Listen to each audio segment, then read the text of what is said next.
I was wondering if we could start by pulling up my central main power bill for a second. And then I was going to ask you guys to do something live with the bill. Math? Are we going to do math? Well, no calculators. That'd be cheating. Oh, there you go. We haven't figured that out yet. Just like we haven't figured out how to install our Sense box here in our house. We have it sitting on the counter. Or we might have lost it by now. Did we lose it, you think? No, we didn't lose it. Oh. We might have lost it.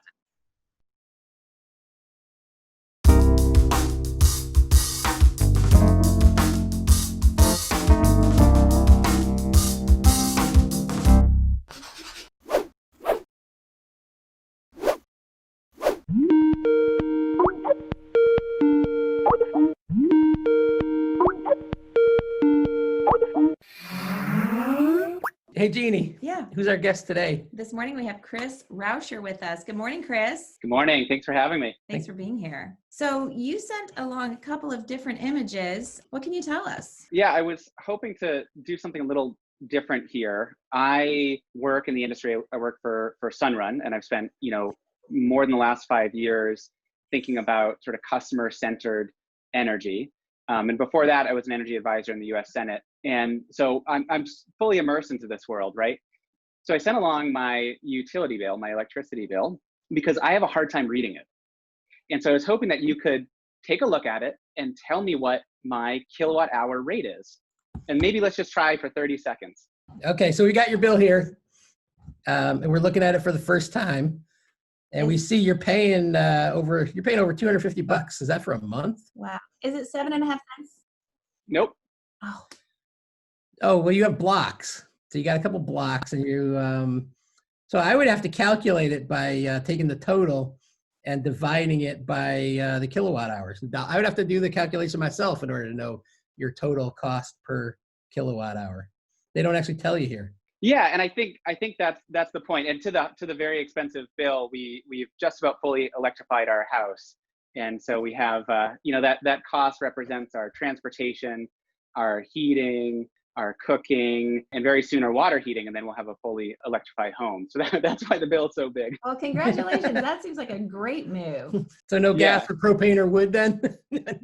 We have a wood stove, but primarily heat pumps with the wood stove. Cool. That's great. So that seems like a pretty big problem if an energy professional can't look at a bill and figure out what the heck it means. This to me has always been a really clear example of one of the hurdles to moving toward a clean energy future. And if an energy professional can't even understand my effective kilowatt hour rate, let alone balance forward, balance back, how much is actually due and how my usage changed over time, it's going to be very difficult for the average person to make intelligent energy choices for their life and for their family, such as trying to fully electrify their home if they don't have the information that they can make those decisions based off of. And I was hoping next to maybe move to this screenshot of my Sense app. And do you all know what a Sense app is? We sure do. We do. We have one. I love mine. It helps me track sort of on a minute by minute basis or real-time basis how much energy I'm consuming in the home, what device is consuming how much, when things turned off and on. And that way we can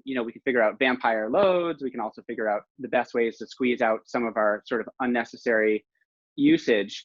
Now, I really love looking at this, but there's a lot of information in here and it helps me make decisions. But again, I'm not sure it would be helpful for the average sort of busy family in the United States. It's a really good interface, but there's almost too much information there. So what are these peaks here? I think those peaks are probably your car. Yeah, those are probably the car being plugged in. And the rate here is 15 cents. Is that a placeholder rate or is that your actual rate? That's a placeholder rate. And you know what? We have the Sense app, which is great. And we also have a smart meter from the utility on the side of the home. And I called the utility once saying, how do I get the information from the smart meter so I can figure out my usage, both over time and in real time, to figure out which devices were consuming how much electricity. And believe it or not, the utility with the smart meter told me to go out, look at the meter reading, write it down, go back in the house, shut devices off, and then go back out and look at the meter again. That's a smart meter. That sounds like a lot of trouble, and only fanatics would do that, right? I mean, it's going to be a real rare person. Are the smart meters common in your area, or is it something you had to try to get? I live in Maine, and we have the highest penetration of smart meters in the entire country. They were funded through the Stimulus Act. And so I think in my utility territory, we have almost 100% penetration of smart meters. There are a few people who opted out for different reasons, but we have the highest penetration in the entire country. Unfortunately, we also have what I think is maybe the dumbest grid in the entire country.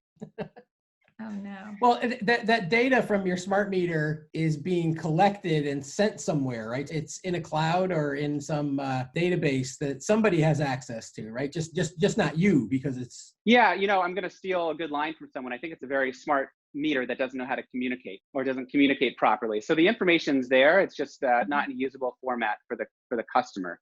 So where am I headed with all this? I think this sort of information intelligence or this energy intelligence or lack thereof is a real barrier for the average person in the United States or the average family to make a transition to clean energy. And, I'm a big believer in the path to combating climate change is to electrify everything and run that on clean energy, right? Electrify our entire economy. And Saul Griffith, among others, have done really great work on this. And if you look at some of the recent reports from Saul Griffith, you'll see that he really anchors this strategy in the home. It requires every person living in a home in the United States to start making clean energy choices today. So every time a stove needs to be replace that with an induction oven. Every time an oil furnace needs to be replace that with a heat pump, etc. And I believe that's the path forward, but I have a hard time believing we can really do that without giving people the information they need to make those intelligent choices. I thought Saul's paper was great. And I mean, he starts with the Sankey diagram, right? And it goes to the twigs, which are in that case, the homes for the residential sector, or the appliances in the homes, and then just builds the whole scenario up, really from the twigs and bugs back into the tree and the big picture. We have to get him on the show talking about it. Yeah, and at least for now, we'll link to that paper for today's program. This is basically why Climbable exists.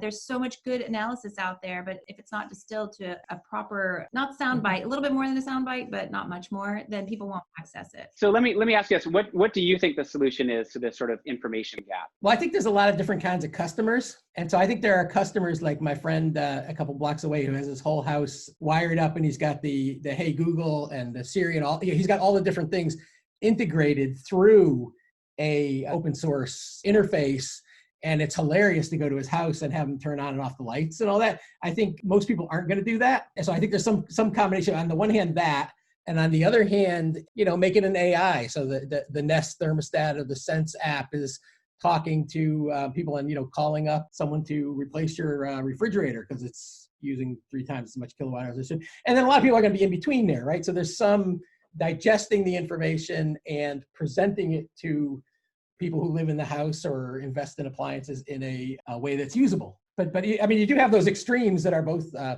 real. I'll just add that I love getting people together, and right now it's all virtual, of course, but I feel like between the regulators and the consumer advocates and the grassroots organizations, it really is important to kind of put a broader lens on this and be as inclusive as possible. Everyone loves technology. Everyone loves gadgets. Everyone loves kind of improving their lives. And what we found is that as we work with community groups and share this information, people really do want this kind of advanced opportunity in every place. Well, some people, and other people are like, I don't want that smart meter emitting radiation. It was a 5G communication in my home, and I don't want vaccines. And so, I mean, if you're really going to electrify everything in every house, there's got to be a wide range of approaches. And the idea that there's one solution for every household in a service territory is nuts. I think that's part of the problem of having utilities involved. Is utilities are this kind of blunt, we the utility can invest hundreds of millions of dollars and we can keep the grid running.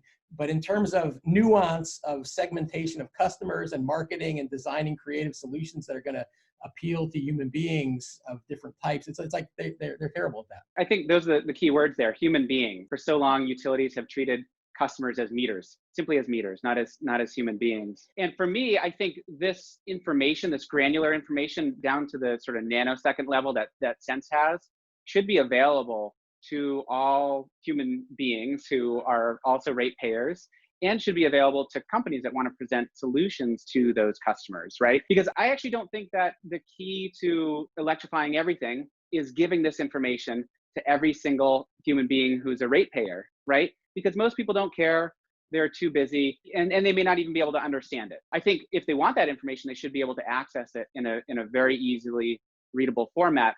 But I actually think the key is to use this information to be able to present solutions either through the utility or through third-party providers to people to show that, hey, actually, if you upgrade your furnace to a heat pump, you'll save money and you'll be warmer in the wintertime. And if you switch from a natural gas stove to an induction stove, you'll boil your water faster. You'll have no fire risk from an open flame, and the air quality in your house will be better. And we can actually use this energy intelligence to create those savings models and present that to customers rather than giving them the raw information, which may not actually be actionable. Should the customers control the information and then press a button to provide it to companies that might provide services, or should the utility provide it directly? Or, I mean, there are kind of privacy and control issues, right, around it. And my impression from all those smart meters that were put in place as part of the stimulus money years ago, I mean, lots and lots of meters, lots and lots of data, and the utilities just sit on it and don't, they're about investing in the meters and then putting them in rate base and charging people for them, but not actually doing a frickin' thing with the information. Preach. I don't even know why you had me on. You're saying that's what I was going to say. Obviously, I completely agree. And I think that the data and the information, my load data is not the utilities. It's not a third-party company's. It's mine. And the way it's set up today is that the utility thinks it owns it, and it doesn't even allow me access to it in any sort of actionable way. No, you can go outside and turn things off and then check and come back. That's exactly and right. Then you can send yourself you get in a time machine and send yourself an email. Oh man. This is the Energy Nerd Show. So I did go to the utility and I finally got my data from them. There's a 1 month lag and it's dumped on me in a CSV file. And I don't even know what the rows and columns stand for. It's just a bunch of numbers. So they're like, oh, you want your data? Here's your data. So again, for me, and I'm definitely an energy nerd, it's not even useful. So it wouldn't be useful to your average middle class family. We're energy nerds and we want the data, but I'm just going to complain for a minute. We have a Sense device. We have also solar on the roof, and we need the thing to connect to the solar panel. And I think the cable's 12 feet, and we haven't been able to get the longer cable to reach across. So we're basically going to move stuff around and set it up so we can monitor not just our circuit breaker, but the solar panel. We've got a charge point charger that was installed for the EVs. And it turns out when they install the charge point, there's a thing with the app.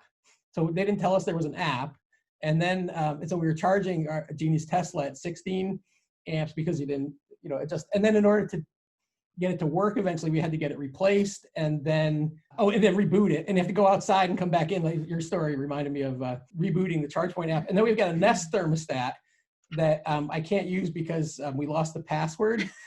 And so, and basically the way the Nest thermostat works is the kids hit it on the wall to check the time.